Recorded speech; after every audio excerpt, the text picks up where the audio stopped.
তোমরা ঝটপট চলে এসো তো, তোমাদের ক্ষীরোদ কাতলা রেসিপিটা শিখিয়ে দিই। বর বেশ কিছুদিন ধরে আমাকে জ্বালিয়ে পুড়িয়ে খাচ্ছে, কাতলা মাছের অন্য কিছু আইটেম করে খাওয়াও।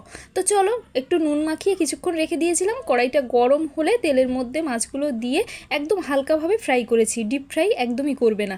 তো দেখো, নরম নরম থাকতে মাছগুলো তুলে নিয়েছি, আর যেটুকু তেল ছিল তার মধ্যে ব্যাটার দিয়ে দিয়েছি। দিয়ে ভালো করে নাড়াচাড়া করে এই যে ধনে গুঁড়ো, গোলমরিচ গুঁড়ো আর তার মধ্যে দিয়েছি গরম মশলার গুঁড়ো দিয়ে ভালো করে মিক্সড করে নিয়ে ওর মধ্যে দিয়ে দিলাম। দিয়ে নাড়াচাড়া করে এবার এর মধ্যে দিয়ে দেবো টমেটো কুচি।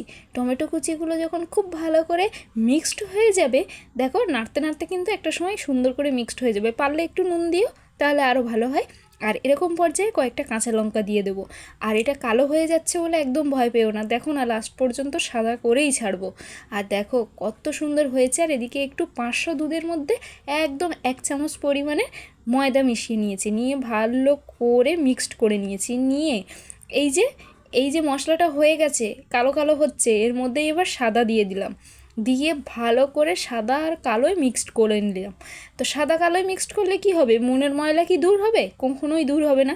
এই দেখো, এবার ওর মধ্যে একটু স্বাদ মতো চিনি আর স্বাদ মতো নুন ভালো করে মিশিয়ে নিলাম। নিয়ে একদম 1 পুকুর জলের মধ্যে কয়েকটা মাছের টুকরো ফেলে দিলাম। দিয়ে ভালো করে ফুটিয়ে এই দেখো হয়ে এসেছে। একটু ওপর দিয়ে ধনেপাতা কুচি আর একটু যদি গরম মশলার গুঁড়ো আর একটু গোলমরিচ গুঁড়ো দিয়ে দেওয়া যায়, তাহলে খেয়ে তো ওই কাতলা মাছ পুরো গালে চড় মারবে। তো একদম করে জানাও তো কেমন হয়েছে, ঝটপট কমেন্ট করবে কিন্তু।